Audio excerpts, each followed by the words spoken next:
संपूर्ण गीता सार। प्यारे मित्रों, मैंने श्रीमद् भागवत गीता तब तक नहीं पढ़ी थी जब तक मुझे ज्ञान नहीं हुआ कि हम सब आत्माएं हैं और ये ज़िंदगी हम आत्माओं के लिए एक इम्तिहान है।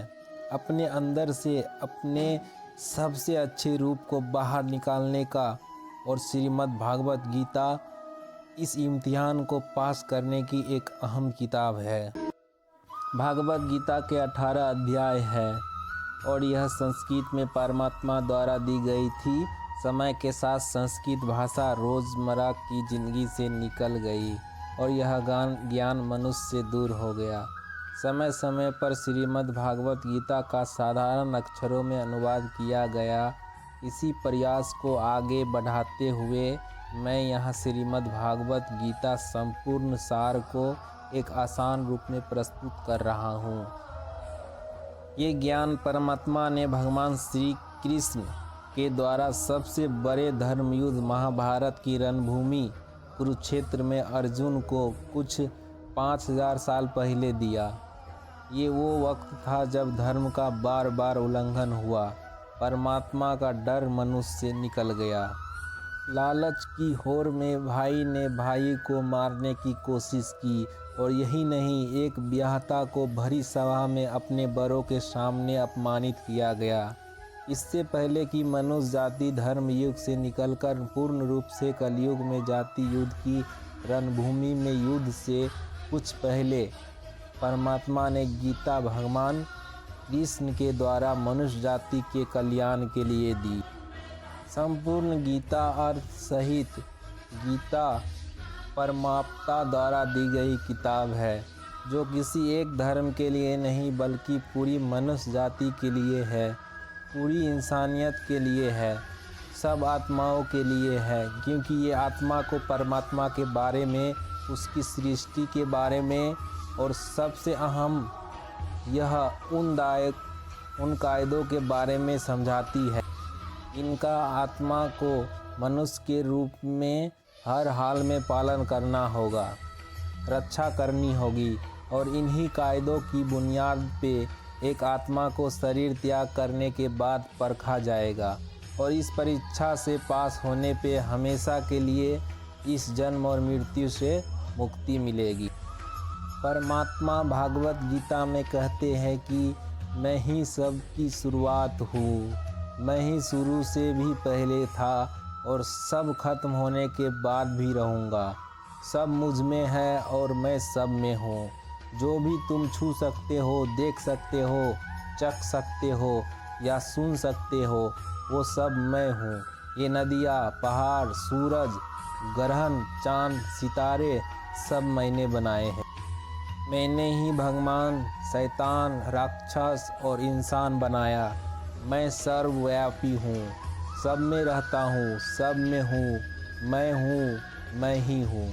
मैं ही ब्रह्मा बनकर सब बनता हूँ, मैं ही ब्रह्मा बनकर सब बनाता हूँ और रुद्र बन के सब नष्ट कर देता हूँ। मैं ये सृष्टि यूं ही बनाता और तोड़ता रहूँगा ताकि आत्माओं को मौका मिल सके इस जन्म और मृत्यु में मोक्ष पाने को, हमेशा के लिए परमात्मा के साथ रहने को। भागवत गीता कहती है कि इस सबसे बड़ी परीक्षा के लिए परमात्मा ने प्रकृति का निर्माण 5 तत्व हवा, अग्नि, जल, पृथ्वी और ईथर से किया, जिन्हें हम छू के, चख के, सूंघ के और देख के हम समझ सकते हैं। पर खुद परमात्मा इन 5 इंद्रियों के समझ से बाहर है। उन्हें आत्मा इन इंद्रियों से नहीं जान सकती। आत्मा 5 इंद्रियों के साथ वैसे ही है जैसे एक लोहे का रोबोट, जिसे अपने बनाने वाले का कोई पता नहीं। अर्जुन को भी परमात्मा का विराट रूप देखने के लिए भगवान श्री कृष्ण ने दिव्य नेत्र दिए। भागवत गीता समझाती है कि आत्मा अजन्मी है, इसे कोई मार नहीं सकता, कोई जला नहीं सकता, डुबा नहीं सकता, काट नहीं सकता। लेकिन आत्मा को परमात्मा के साथ हमेशा रहने के लिए ये परीक्षा रूपी जीवन में बैठना ही पड़ेगा। इस परीक्षा के लिए परमात्मा से बिछड़ के आत्मा को पृथ्वी पे किसी न किसी रूप में जन्म लेना पड़ता है और 88 करोड़ योनियों को जीने और भोगने के बाद एक आत्मा को मनुष्य का शरीर और दिमाग मिलता है। इस सबसे बड़ी मर्यादाओं की परीक्षा में बैठने के लिए हर मनुष्य को इस पूरी परीक्षा के दौरान तरह तरह की अच्छी और बुरी भावनाओं की चक्रव्यूह में अपने ही भाई बहन और मित्रों के साथ डाला जाता है, जिसमें हर आत्मा को अपने अंदर के तामसिक और राजसिक अवगुणों से निकल के सात्विक जीवन में प्रवेश करने के मौके मिलते हैं। हमारे तामसिक गुण वो है जो हमारे अंदर हीन भावना पैदा करके हमें खुद को उदास और नुकसान पहुंचाते हैं, और हमारे राजसिक गुण हमें ईर्ष्यालु और लोभी बना के दूसरों के प्रति नुकसान पहुंचा सकते हैं। इस परीक्षा के दौरान हर आत्मा को तामसिक और राजसिक गुणों को खत्म करके अपने सात्विक गुणों से परिचित होना पड़ेगा। सात्विक गुण वो है जो आत्मा को अपने आसपास की हर चीज़ से जोड़े और उन्हें प्यार करना सिखाते हैं। परीक्षा के दौरान हर आत्मा को जीवन के चारों स्तंभ धर्म, अर्थ, काम और मोक्ष का ज्ञान पाके ही मुक्ति मिलती है। यही वो द्वार है जिन्हें समझकर ही आत्मा परमात्मा को समझ सकती है। पहला द्वार धर्म का है और शेर इसका प्रतीक है। धर्म वही है जो गीता में लिखा हुआ है। धर्म वही है जो धारक किया हुआ है, जिसे आपका दिल मानता है, जैसे झूठ नहीं बोलना, चोरी नहीं करना, भगवान का निरादर नहीं करना, दूसरों को नुकसान नहीं देना। यही सब धर्म है और हर आत्मा को अपने जीवन काल में हर समय धर्म का पालन करना होगा और इसकी रक्षा करनी होगी। दूसरा द्वार अर्थ का है और घोड़ा इसका प्रतीक है। हर आत्मा अपने हर जीवन काल में अपने पृथ्वी पे होने का अर्थ या मूल कारण समझेगी।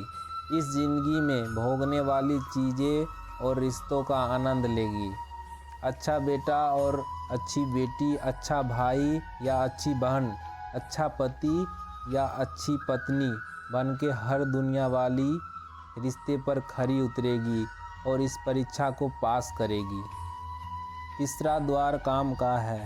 भागवत गीता समझती है कि हर मनुष्य के अंदर काम, क्रोध, लोभ, मोह, अहंकार और ईर्ष्या जैसी 6 भावनाओं हमें अपने और दूसरों के प्रति नुकसान पहुंचा सकती है।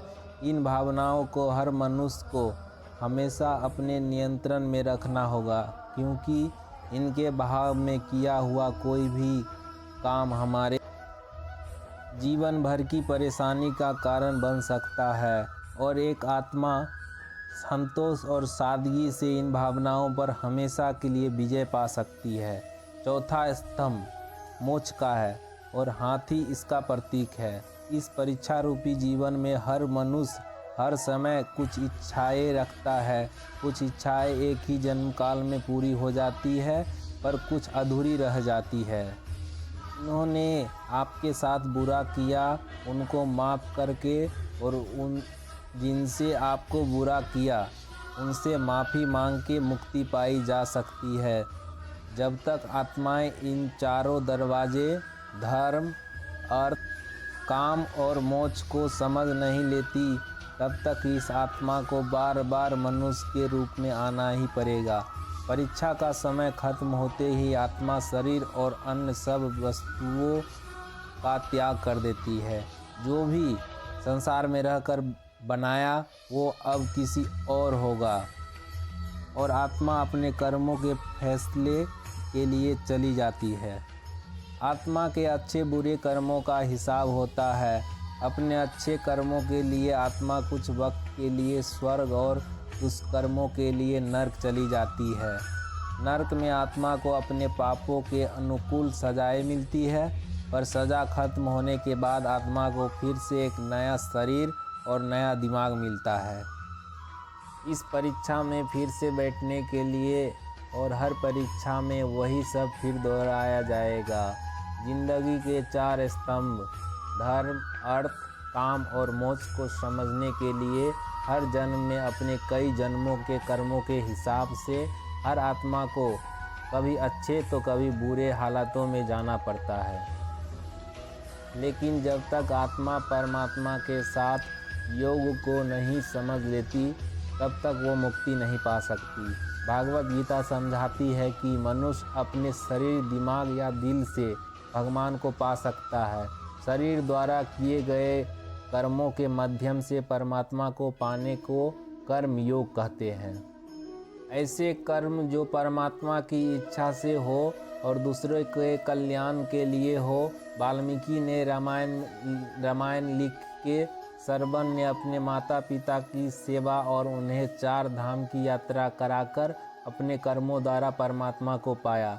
श्रीमद् भागवत गीता समझाती है कि एक आत्मा दिमाग से भी परमात्मा के साथ योग लगा सकती है। इसे राजयोग कहते हैं क्योंकि दिमाग या मस्तिष्क सब इंद्रियों का राजा है। एक मनुष्य अपनी आस्था, श्वास प्रणाली, अभ्यास, साधना और तपस्या से परमात्मा को इस योग के रास्ते पा लेता है। इस योग को समझने के लिए हमें अपने अंदर की एनर्जी, शक्तियाँ यानी चक्र और कुंडलिनी को समझना पड़ेगा। आत्मा मस्तिष्क से ध्यान लगाकर परमात्मा के साथ योग लगा सकती है। शंकराचार्य स्वामी, परमहंस स्वामी विवेकानंद और उनके जैसे कई योगी इस योग के रास्ते परमात्मा के साथ संधि लगा पाए। परमात्मा भागवत गीता में कहते हैं कि अगर किसी आत्मा को धर्म ना भी समझ आए, योग ना भी समझ आए, पर अगर वो मेरी शरण में आ जाए तो मैं उसके सारे पाप माफ़ कर देता हूँ। परमात्मा को ऐसी दिल की गहराइयों से पुकार के पाने को भक्ति योग कहते हैं। चैतन्य महाप्रभु, मीराबाई और भगवान हनुमान इस योग के सबसे बड़े उदाहरण हैं। लेकिन कभी आत्मा अपने होने का मूल कारण भूल के धर्म का उल्लंघन करे या पाप के रास्ते पर निकल जाए तो उसे ठीक करने के लिए परमात्मा को खुद किसी रूप में पृथ्वी पे जन्म लेते हैं। तो मित्रों, आइए श्रीमद् भागवत गीता को पूरा पढ़ के इस जिंदगी के असली मायने को समझे और परमात्मा के साथ योग लगाए। अगर आपको यह भागवत गीता का सार पसंद आया हो तो इसे औरों के साथ ज़रूर शेयर करिए ताकि सब आत्माएं अपने यहाँ होने का मूल रूप समझ सके और इस जन्म और मृत्यु से मुक्ति पा सके, हमेशा परमात्मा के साथ रह सके। धन्यवाद।